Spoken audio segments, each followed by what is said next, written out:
Recording in progress. I just don't want to miss it. Yes, hanging on to every word. So,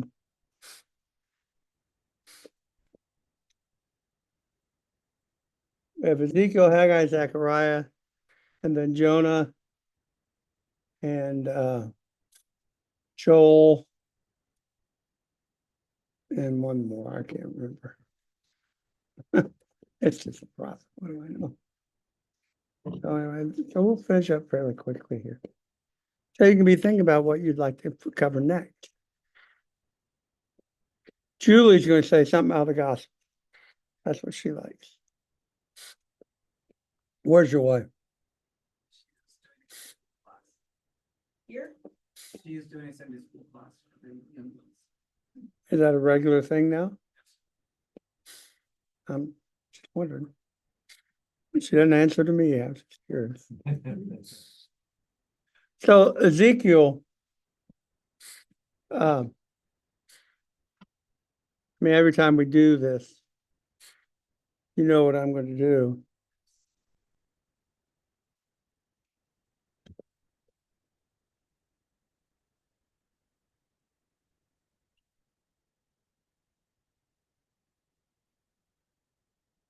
That's not what I meant to do. I meant to do this. There we go. So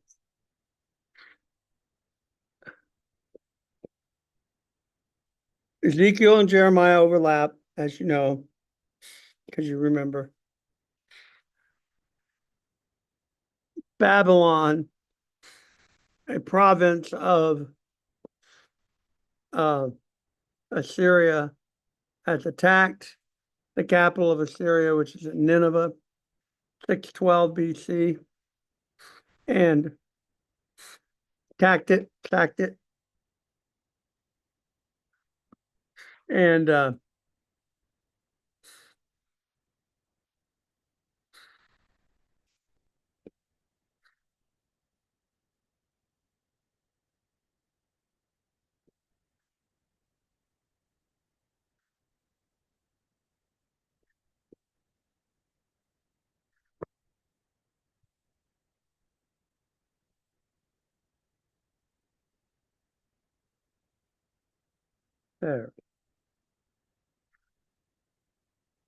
there's Nineveh.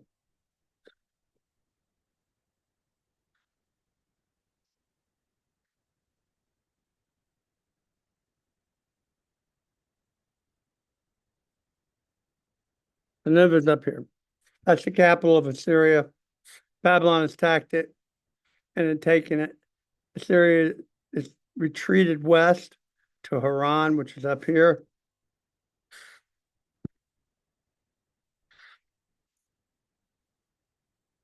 Right here.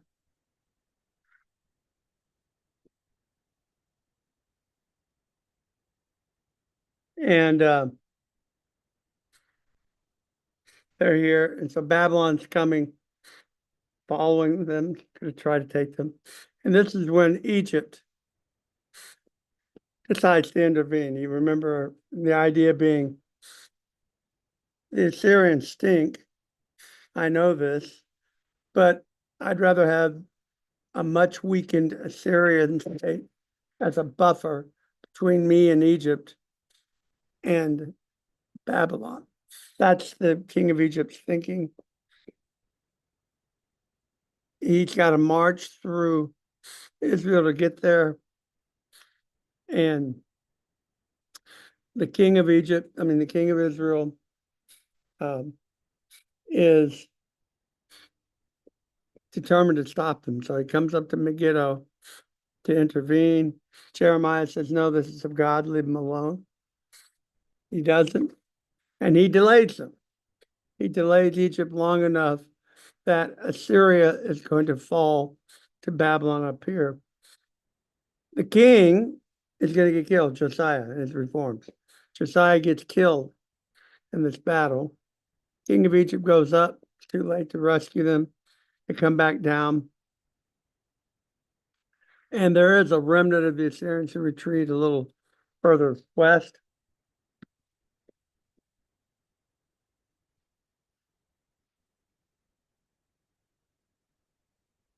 over here, to Carchemish.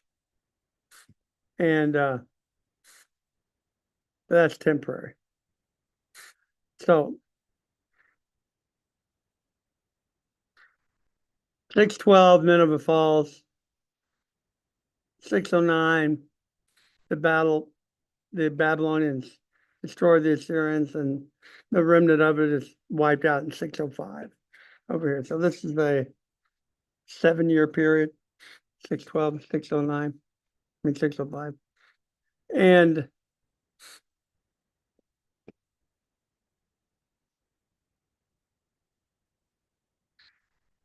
sorry. There we go. At this time period, the king of Babylon dies, just normal, just dies of old age. And Nebuchadnezzar takes over as king. So he has to retreat back to Babylon to solidify his kingdom. And then they come back out, and he's going to continue his, he's going to continue his troopsing down here. Go back and stay in Babylon. So, okay, I have to go back and get It's about 2 or 3 years. And he solidifies and comes back. Meanwhile, king of Egypt has come back. Josiah's son has taken the throne. He's only on the throne 3 months. That's how long it takes them to go up there, figure out they can, and help him and come back. And when he comes back, he takes the king off the throne. He takes Josiah's son off the throne and puts his uncle on the throne and changes his name to Yahweh has established Jehoiakim. The other one gets taken to Egypt and he dies there as a prisoner. And so Jehoiakim's on the throne for about 11 years. And he's going to rebel. I'll get this straight. So Babylon comes back, and in 605, they haul off. He comes down and just wrecks of it. And he establishes himself. And some people get hauled off to Babylon, including a young man named Daniel. Okay, around 605 or so.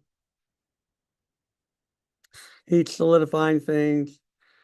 He's not conquering things. These are individual states, but he's trying to keep them under his control. But they don't like it. The states here rebel, so Babylon starts conquering them and making them part of the state. And in 598,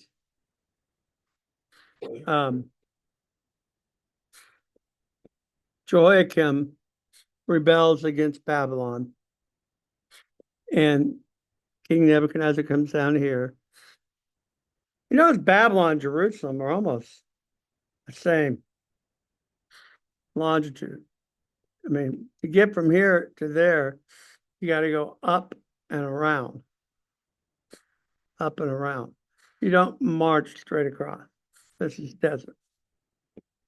So they go up and around. And Jehoiakim dies. He rebels and dies. He says, "Here, son, have a kingdom in rebellion." He says, "Thanks, Dad." And he takes over the throne. Interestingly, he too only lasts for 3 months. He goes from December to March. We actually have the dates of that. But I'm just going to show it to you.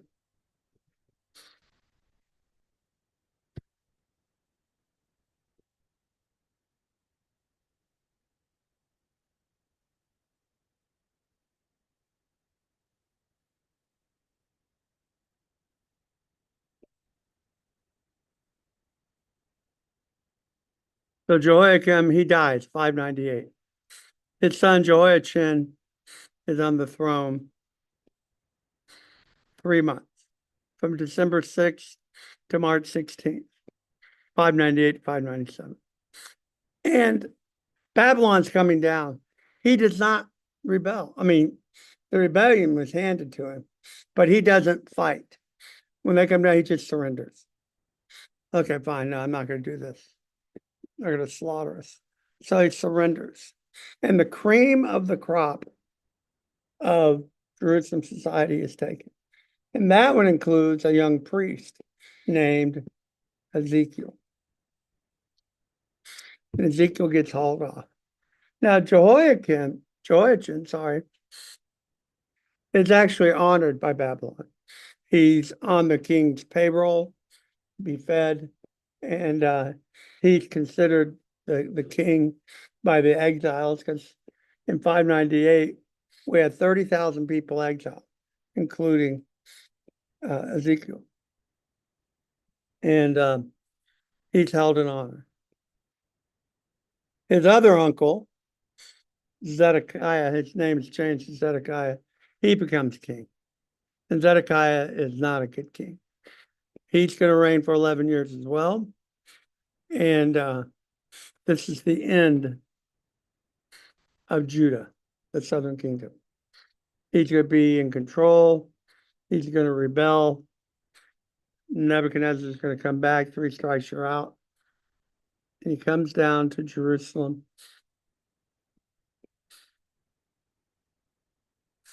You look back. Oh, there he is. No, I just figured there'd be a comment about my y'all. I've already made several comments. Yeah. So Don, you were talking about how they had to go around the northern route, but there's a road like that goes, I mean, this one, yeah. it's not, that's a caravan route. Nobody goes, an army is not going to go through here. Well, that's a long way to drive. And what are they going to eat? So the armies are going to go up here. In Egypt, when it attacks, it either goes over land or it ships its army over. So then it goes back and forth. So Babylonians come through and they attack it, and Zedekiah gets captured. He tries to flee at night and gets caught, and his sons are killed in front of him, and then his eyes are put out because the Babylonians are such sweet people. He's hauled off to Egypt, and this is no longer an independent state. Judah is now part of Babylon. And he puts a Judean governor in charge. Ezekiel is in Babylon. He's been hauled off, and his ministry is to the exiles in Babylon. Jeremiah is in Judah, and he's staying with them and ministering to them. And in the process, there's a group within Jerusalem who rebel. You would think they would get over it, but they rebel, kidnap Jeremiah and Baruch. Baruch's his secretary friend, Baruch, and hauls them off to Egypt. And the Judean governor that Babylon put in control, he's killed.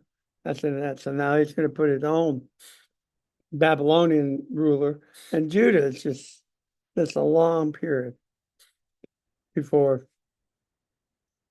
any sort of resurrection of their status. So this is the background. Ezekiel is a priest. When he's turning 30, he's supposed to become a priest. That's when he enters into his office. And that's when chapter 1 is taking place. The famous visions that he sees. Ezekiel's turning 30, supposed to be a priest. And instead God says, well, you can't do that because we don't have a temple. You guys are stuck over here, and all our stuff has to be done over here in Jerusalem. So, you're gonna be a prophet instead of a priest. And you're gonna deliver words. And Ezekiel is a long book. Jeremiah is a long book. And this is neither Ezekiel or Jeremiah are positive, upbeat books. They just aren't. Jeremiah is depressing. Ezekiel is depressing. But there's an occasional good thing. So in Ezekiel 18, there's a lot. Let me do it this way.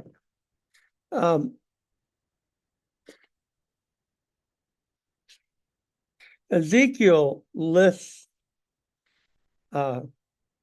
he states the chronology.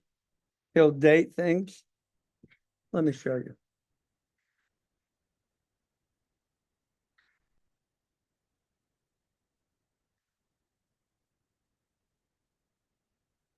In the 9th year, in the 10th month, in the 10th day of the month.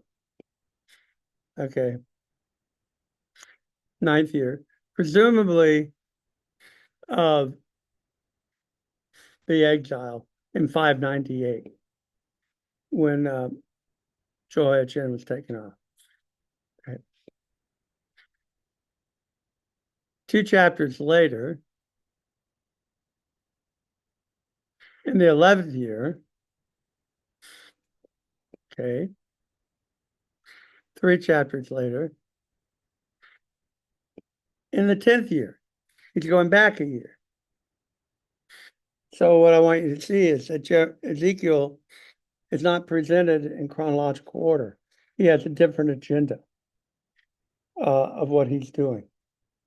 One of the last ones,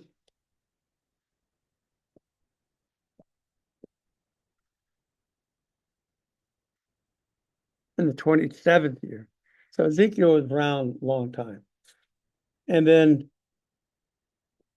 well, that's the last dated one we have. Let's do that. And there's the very next chapter.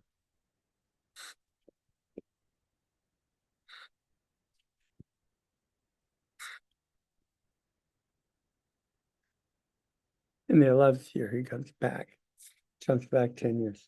So Ezekiel has a different arrangement in mind. And the main thing is the first chunk of Ezekiel, let's just say the first half of the book, is dealing with the judgment on Jerusalem. Because remember, he's exiled in 598. So he has to live with 11 years of the demise of Jerusalem before it's destroyed. And he's in Babylon. But he's living with, he has these prophecies that Jerusalem's going to be destroyed. Not good. For example, on the day of the word reaching them in Babylon that Jerusalem had been destroyed, Ezekiel gets word that his wife's died. Your wife has died. And God says, but you don't get to mourn her. Do not mourn the death of your wife, because you guys are about to find out that Jerusalem's been destroyed, and I don't want you mourning it. That's pretty big. Jerusalem is where God chose to place his name, remember? So it's a big deal. And then he's not going to mourn it. This is how much they've corrupted it by their licentiousness and everything else. And is it just me, or is it cold in here? Can somebody adjust? Because I'm freezing and she's putting on a sweater. What was it on? Air is blowing. Well, I'm definitely cold. So,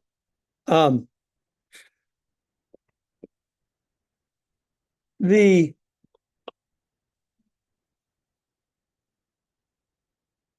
Ezekiel's full of good stuff, of course, but let's look at a couple of the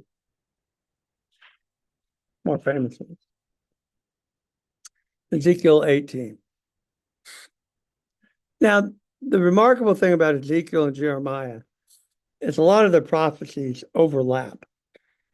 They're saying the same thing to different audiences. Ezekiel's talking to the guys in exile. Jeremiah's talking to the people in Judah. But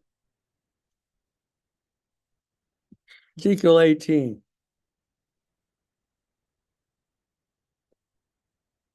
Why do you read for me, Maury? Wait a minute. Let's Middle or the right? did I take care of that for you? Maybe my choice is because I can't read the left. So get it big enough where you can see it. The Lord came to me. What do you mean by repeating this proverb concerning the land of Israel? The fathers have eaten sour grapes, and the children's teeth are set on edge. Pause. So there's the proverb. The dads have eaten sour grapes and their children's teeth are set on edge. Now I want to show you something.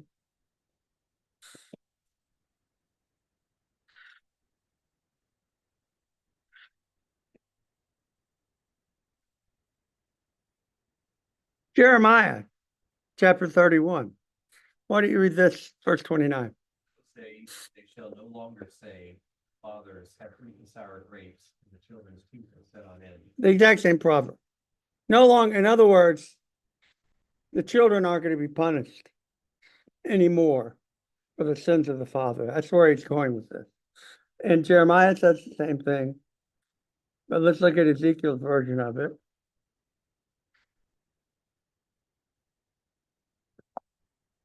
Oop.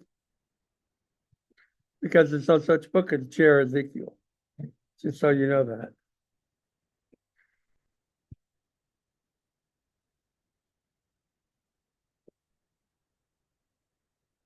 Why don't you pick up verse 3? As I live, declares the Lord God, this proverb shall no more be used by you in Israel. Behold, all souls are mine. Soul of the Father, as well as the soul of the Son, is mine. Soul who sins shall die. If a man is Let's pause there for a second. The rest of the chapter is in this vein. Okay. I want to go back to the Jeremiah one again, which we've looked at until we're blue in the face, but nevertheless.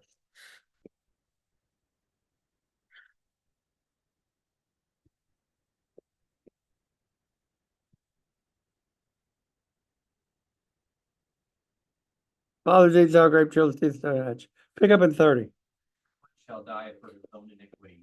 Each man who eats sour grapes, his teeth shall be set on edge. Now, as I've explained before, where do we find that children are punished for the sins of the father? Where is that found? Deuteronomy. That's if it's anywhere, it's gonna be in Deuteronomy. That's a brilliant guess.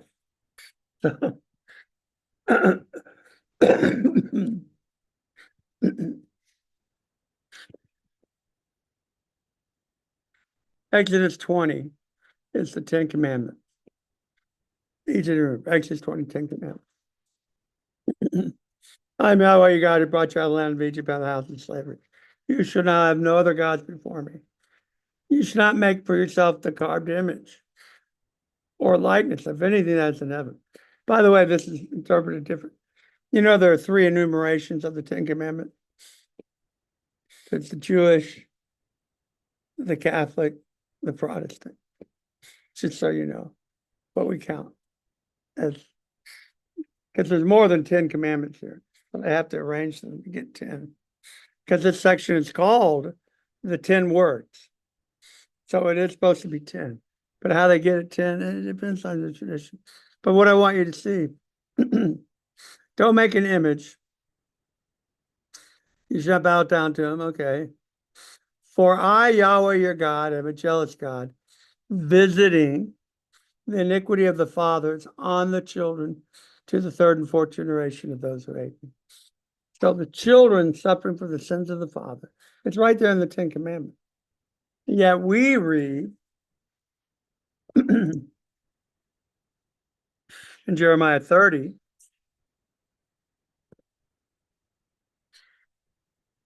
how did that happen?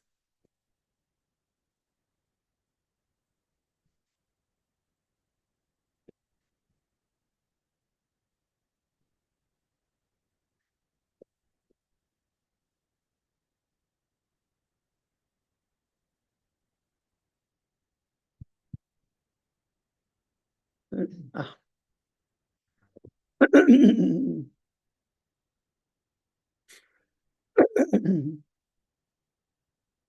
Oops. Trick question. Yes.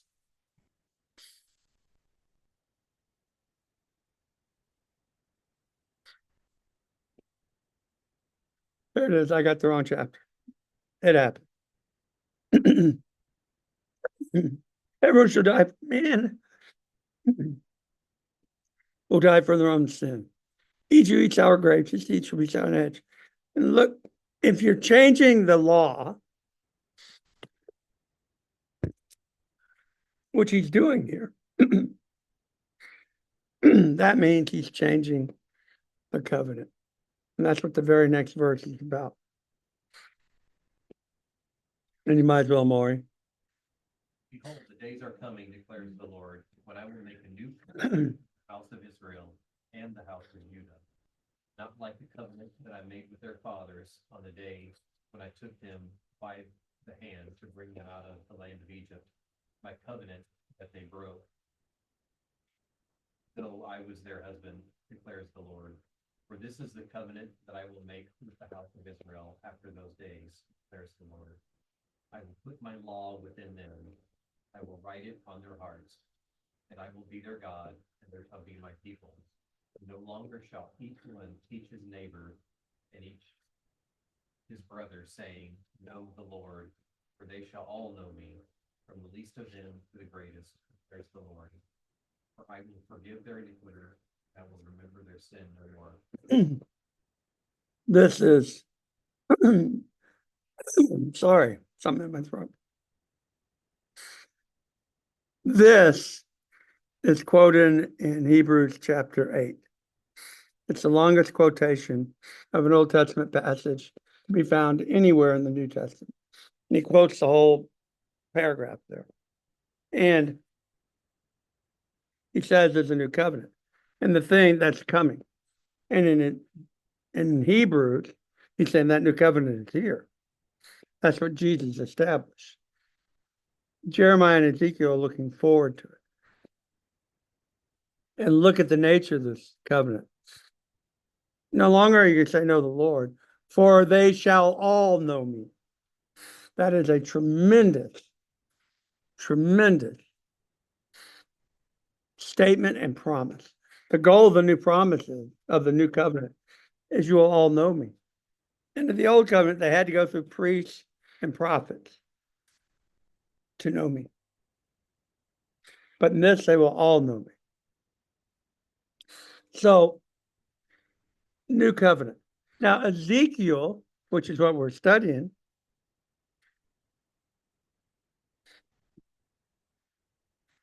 has a similar thing. So, Ezekiel 18, the whole chapter is on the eating sour grapes. That's why I didn't read the whole thing. It's just establishing that part. That's not going to be the case anymore. You're going to die for your own sin. Now, remember where he's writing this. He is in Babylon. He's already been hauled off. The cream of the crop of Jerusalem society has been hauled off to Babylon. And he's saying, you guys aren't going to be published anymore people aren't going to be punished for the sins of their fathers anymore. That's where this is going. This is the promise. Meanwhile, he's in exile. And you're going, well, I still feel kind of on the short end of the stick to be bothered. To be honest, God. But that's the force of it. But where's the new covenant part of it? That's in 36. 36, sorry. Do another chapter 6.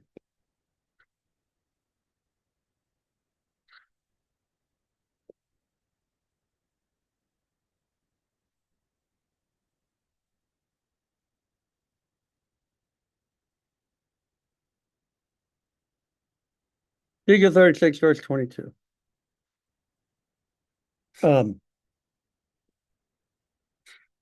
He's had prophecies that Jerusalem's going to be restored. Because remember, Ezekiel's not in order, but Jerusalem's going to be destroyed, but I'm going to restore it one day. Doesn't tell us when, but it's going to happen. So let's read this little section here. Why don't you read it for me, Josh? Therefore, take the house of Israel. Thus says the Lord God. It is not for your sake, O house of Israel, that I am about to act, but for the sake of my holy name, that you will profane among the nations which you live. And I will vindicate the holiness of my great name, which has been profaned among the nations, in which you have profaned me. The nations will know that I am the Lord, declares the Lord God. When through you I vindicate my cleanness before their eyes. I will take you from the nations and gather you all from the country and bring you into your own land. So here what he's saying, you're going to be restored. So this is coming down the pike. It is not fulfilled. Well, it's 539 is when Cyrus issues his decree. 538 is when they start heading back, which is about 50 years later. But that's when Persia defeats Babylon. And you have a whole new entity. It's the major world power. But anyway, go ahead.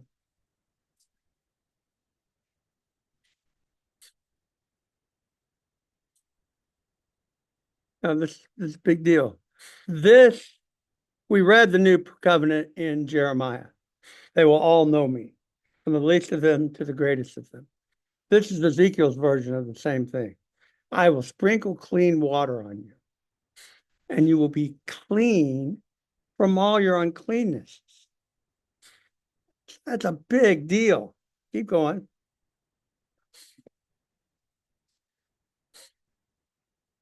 And in the spirit I will hold you, and I will remove the heart of stone from your flesh and give you a heart. So I'm going to give you a new heart and a new spirit.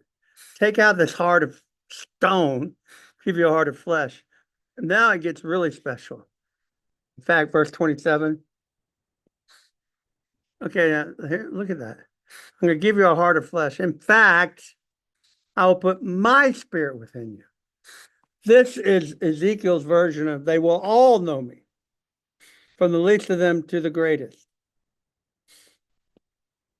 That's why Acts 2 is so important, because it's the fulfillment of this, giving out the Spirit. We get the Spirit and we get to live this. This is reserved for prophets.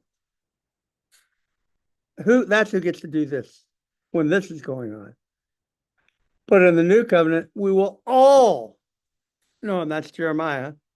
They will all know me, from the least of them to the greatest. They will all know me. So, Teague, you can know him. You can know God personally. And that's the new covenant. Continue. I will put my spirit within you and cause you to walk in statutes, careful to obey my words. Now look at that. What is the biggest problem with the old covenant? We can't keep the freaking rules. Yeah. Don't murder. Not a problem. Oh, if I get angry at somebody really bad, if it's good, it's murder them. Well, who can do that? You can hear the disciples with Jesus. He's going, don't do this. You've heard it said, don't do that. You can't even do that. You can't even look at her that way. And you could just see Peter going, who can do that? And Jesus' answer is, aha, I can. That's what this is all about. And I will put my spirit within you and cause you to walk in my statutes. You can grit your teeth. You can white knuckle all you want, you're going to fail. But if you'll trust in me and lean back into me, I will cause you to walk in my statute. Do you see that's Paul. It's no longer I that sin. That's what he's talking about with this. You can't do it, but that's the new covenant. I'm going to live it through you, cause you to walk in my statutes and be careful to obey my rules. And then you'll dwell in the land. It goes on. This is remarkable. And Jeremiah and Ezekiel both say the same thing. 300 miles apart. Different ways, but it's the same thing. I'm going to put my spirit within you. I'll make you walk in my statutes. You will all know me. This is tremendous. And we get to walk in the spirit. It's something that only the prophets did. Kings were anointed, but it wasn't like this. Priests were anointed, but it wasn't like this. Prophets were anointed. It was like this, but it was limited to them. But now it's everybody. And it's good from the least of you to the greatest. And that's what he says. Men and women, you get to join the club. This is what he's talking about. This is where we are now. And in the new covenant, Jesus brings us all in, and we will all know him. And I will make you cause. I'll make you walk in the covenant. But I cussed just the other day. I watched a movie I shouldn't have watched. I stole that candy bar at Reese's. He'll work on that. He'll change it. It's not you going, but my spirit dwelling within you. It's going to transform you, and it's going to make you. And notice that the key seems to be they will all know me. That's the secret to this. And our goal is to know God. And that's what we're doing in this classroom. We're going to know him. Does any of that make sense? Does it seem to be sinking in? Okay. Well, we're going to stop here. Maybe this is for next time then, but he talks about cleansing them with water, sprinkling water on them.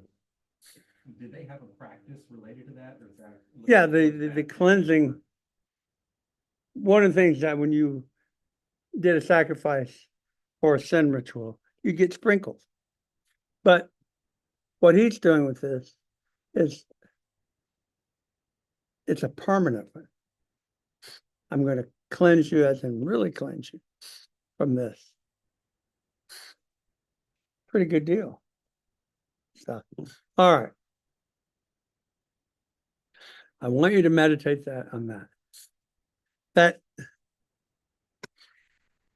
And in case you haven't noticed, this is what pastors been teaching about for a year. Hasn't used this language, but he and I are like this on this. This is what he's talking about. I don't want you gritting your teeth trying to not do this. I want you to know God. That's what we're talking about. What are we trying to raise up? What's the saying in church? Thank you. Centered on Christ. That's knowing him and watching it come out. I'm telling you, this is exactly what he's talking about. And you're hearing different words. So let's go with this. All right. Do we have any prayer requests? Bill is going in for surgery at the end of the month or something for his neck, and he's going to be in a neck brace for 12 months or something. That's going to be pretty intense for him. And his car is gone. It's shut down on him. So Bill needs prayer. Anybody else about anything else? Okay. Mr. Bustle, would you pray for our class? Pray for Bill, and then pray that what pastor's doing in church is echoed in this class, and that we're trying to draw close to Jesus. Dear Heavenly Father, thank you for this time we get to spend together and get to spend here in house learning about you and tying together the lessons from the prophets and what we're trying to do is better lives in Christ. Thank you. We get to hear it from multiple avenues. Pray for Bill, be with him this week, he was in surgery, guide the surgeon's hands and help him to have a smooth recovery as possible, Lord. Put his life in your hands. Pray your blessing. Thank you for everyone's class.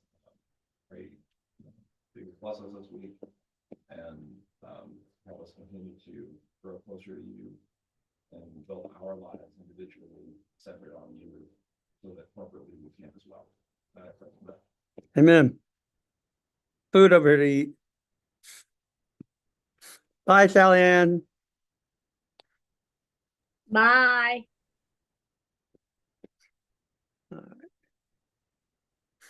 Oh, I've got to.